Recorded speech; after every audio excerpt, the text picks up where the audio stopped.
نبی کریم علیہ الصلوۃ والسلام کی بیٹیوں کی تعداد کتنی ہے؟ اس مسئلہ میں اہل سنت کا اور بعض دوسرے مکاتب فکر کا اختلاف ہے۔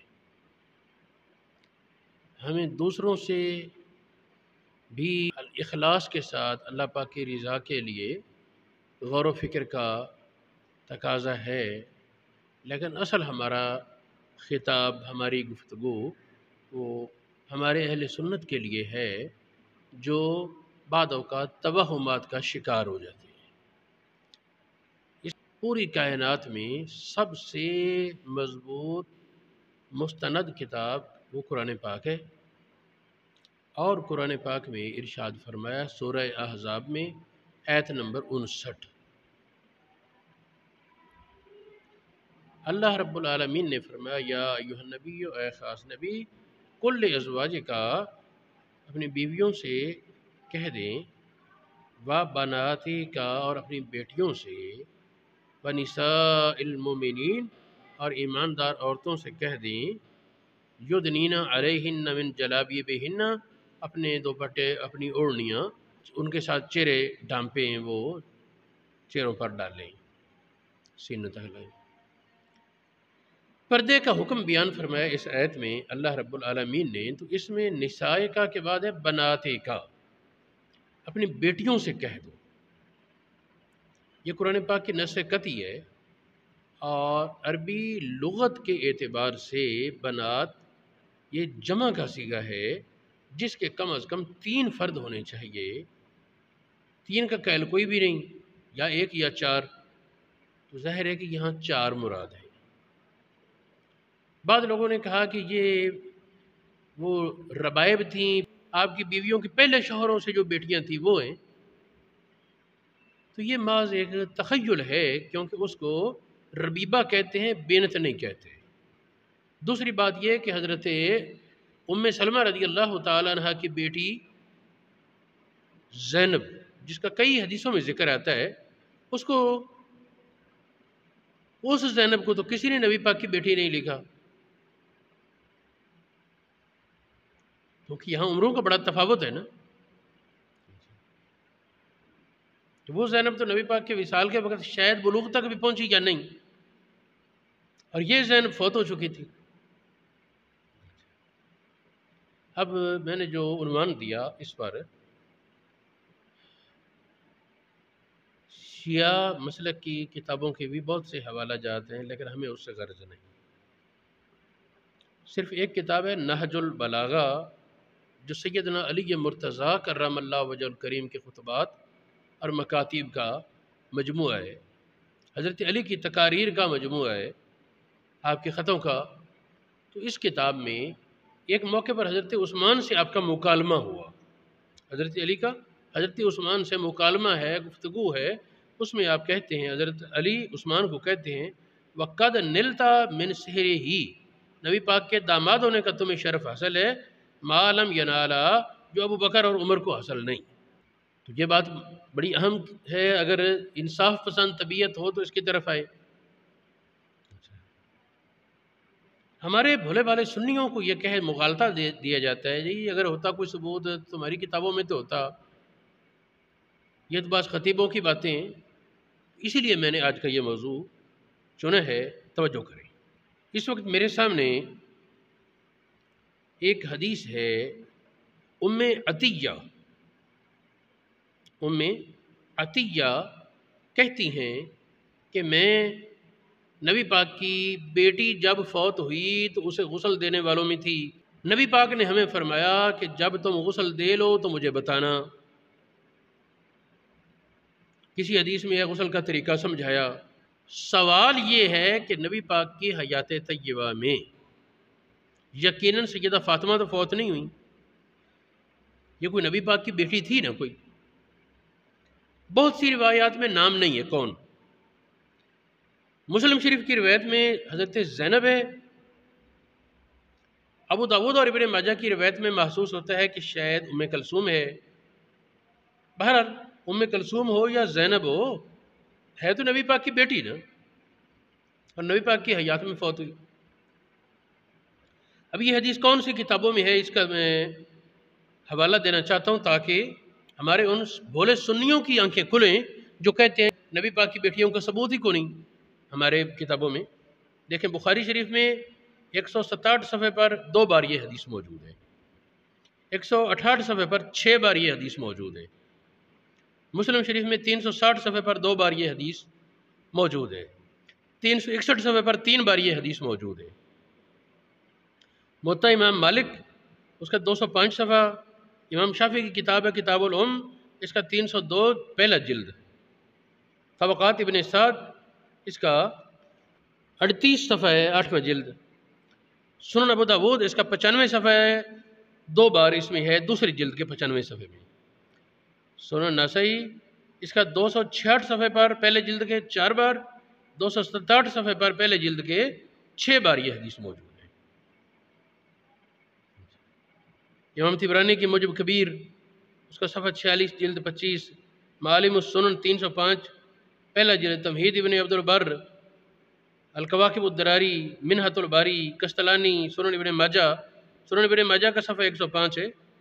یہ تقریباً 160 کتابوں میں یہ حدیث موجود ہے، تقریباً 160 کتابوں میں یہ حدیث موجود ہے۔ میں نے کچھ حوالہ جات دے کر بتا دیا ہے کہ اگر ضرورت ہو تو ہم باقی بھی پیش کر دیں گے، لیکن دیانت دار کے لیے اتنا بھی کافی، اور ضدی مزاج کے لیے وہ دفتر بھی ناکافی۔ آج جو میں حدیثیں بیان کر رہا ہوں صرف اس موضوع پر یہ تقریباً 1000 حوالہ جات اس کے موجود ہیں میرے پاس، لیکن ظاہر ہے کچھ بیان کروں گا۔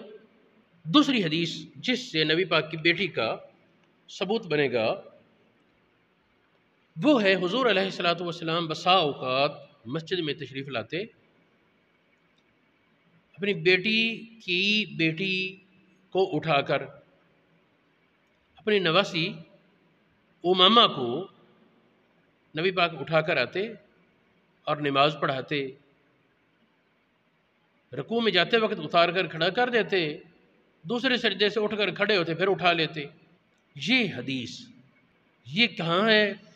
اب اس کا دیکھیں، یہ 200 سے زیادہ مقامات پر یہ حدیث موجود ہے۔ اب اس کے مستند حوالہ جات وہ ملاحظہ کریں۔ یہ بخاری شریف کا صفحہ 74 ہے پہلا جلد، مسلم شریف 241 صفحہ پہلا جلد، اس پر 4 بار ہے یہ حدیث۔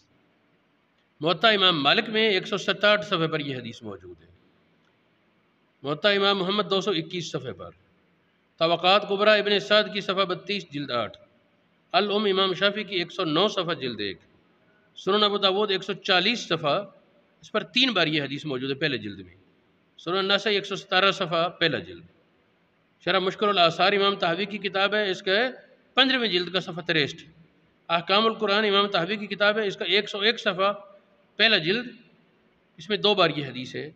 صحیح ابن حبان، معالم السنن، اعلام الحدیث، یہ امام خطابی کی ہے بخاری کی شرح، اور بہت سی حدیث کی کتابیں، یہ تقریباً 200 کے لاگ بھاگ 200 سے اوپر ہیں جن میں یہ حدیث موجود ہے۔ اس میں قابل غور بات یہ ہے، بڑی جملہ واضح ہے، ان رسول اللہ صلی اللہ علیہ وسلم کان یصلی وهو حامل امامہ بنت زینب بنت رسول اللہ، رسول اللہ کی بیٹی زینب کی بیٹی امامہ کو نبی پاک اٹھا کر تشریف لاتے اور نماز پڑھاتے، جس طرح میں نے ذکر کیا۔ ایک اور حدیث ہے کہ جنگ بدر کے موقع پر عثمان غنی میدان میں نہیں آئے، بلکہ نبی پاک کے حکم کے مطابق ان کو بدر کے غازیوں کا ثواب بھی اور غنیمت کا حصہ بھی عطا کیا گیا۔ یہ حدیث اس کا اصل یہ بخاری شریف 528 صفحہ پہلا جلد، مسند احمد بن حنبل 343 صفحہ 5واں جلد، تاریخ ابن عساکر صفحہ 60 جلد 39، یہ سیرت ابن کثیر اس کا 545 صفحہ دوسرا جلد، اور اس کے علاوہ بھی کافی سارے حوالہ جات ہیں۔ ابن کثیر کے آخری حوالے میں ایک بات وہ عبارت میں پڑھ دیتا ہوں، اس میں یہ ہے کہ پہلی جو تھی اس میں تو ہے نبی پاک کی بیٹی رقیہ یہ بیمار تھیں، تو یہ حدیث۔ سیرت ابن کثیر میں جو ہے وہ یہ ہے کہ جب بشارت اہل مدینہ ایمانداروں کی طرف پہنچی، زید بن حارثہ اور عبداللہ بن رواحہ لے کر آئے، شہر میں پہنچے تو وہاں حضرت رقیہ کی تدفین سے فارغ ہو رہے تھے۔ لما جاءت البشارۃ الی المؤمنین من اہل المدینہ مع زید بن حارثہ و عبداللہ بن رواحہ ما احل اللہ بالمشرکین وبما فتح علی المؤمنین وجدوا رقیہ بنت رسول اللہ قد توفیت۔ حضرت زینب کے شوہر ابو العاص کا ذکر بخاری شریف میں 2 جگہ موجود ہے، اس کے داماد ہونے کا ابو العاص کے بارے، اور تعریف کی اس پر نبی پاک نے 528 صفحہ پہلا جلد، 774 صفحہ دوسرا جلد، اور یہ سنن ابو داود میں بھی ہے 19 صفحے پر دوسرے جلد کے، الکوثر الجاری، الکواکب الدراری، سیرت ابن ہشام وغیرہ مدارج النبوت، ان کتابوں میں یہ حدیثیں موجود ہیں۔ جب نبی پاک علیہ الصلوۃ والسلام کی ایک بیٹی رقیہ فوت ہوئی تو اس کے وفات کے کچھ مہینے بعد حضور علیہ الصلوۃ والسلام نے حضرت عثمان کو فرمایا، یا عثمان، اے عثمان، ھذا جبریل، یہ جبریل ہے، اخبرانی، اس نے مجھے خبر دی، ان اللہ قد زوجک ام کلثوم، میری بیٹی ام کلثوم سے اللہ نے تیرا نکاح کر دیا، اور اس میں شرط کیا ہے، مہر بھی اتنا جتنا رقیہ کا تھا، اور اس نے سلوک بھی اسی طرح جس طرح رقیہ سے تھا۔ یہ حدیث میں لفظ موجود ہے۔ یہ سنن ابن ماجہ کا صفحہ 106 ہے، البدایہ والنہایہ صفحہ 81 جلد 10، جمع الجوامع امام سیوطی کی کتاب ہے، اس کا صفحہ 566، 12 جلد، کنز العمال صفحہ 87، 11 جلد، الصواعق المحرقہ 108 صفحہ۔ عام طور پر ایک سوال پیدا کیا جاتا ہے کہ جب مباہلہ ہوا تو اس وقت پھر نبی پاک کی کوئی اور بیٹی اور داماد کیوں نہیں بلائے گئے؟ تو اس کا جواب یہ ہے کہ حضور علیہ الصلوۃ والسلام کی باقی 3 بیٹیاں اس وقت سے پہلے فوت ہو چکی تھی۔ رقیہ 2 ہجری میں بدر کے موقع پر، حضرت زینب 8 ہجری میں، اس طرح ام کلثوم بھی نبی پاک کی حیات میں ہی فوت ہوئی، 9 میں ملتا ہے۔ مباہلے کا واقعہ وہ 9 میں ہے۔ اب اگلا سوال یہ کرتے ہیں کہ چلو وہ بیٹیاں نہیں تھیں تو ان کے شوہر بلا لیتے وغیرہ وغیرہ، تو اس میں یہ کہ یہ اللہ پاک کا راز ہے، اس میں کسی کو خفا نہیں۔ مباہلے کے موقع پر حسنین کریمین کی بہن حضرت زینب یقیناً حیات تھیں، موجود تھیں، لیکن انہیں بلایا نہیں گیا۔ حضرت زینب وہ یقیناً حیات تھیں، موجود تھیں، انہیں بلایا نہیں گیا، شامل نہیں کیا گیا اس میں۔ اس سے یقیناً ان کی سیادت میں تو کوئی فرق نہیں آتا۔ یہ اصل میں ایک راز تھا نبی پاک کی اولاد کے سلسلے، چونکہ وہ حسنین کریمین سے جاری ہونا تھا، اس لیے ان کو بلایا گیا اور ان کے والدین کو بلایا گیا۔ اور اس قسم کے معاملات قیاسی نہیں ہوتے۔ واللہ عالم بالصواب۔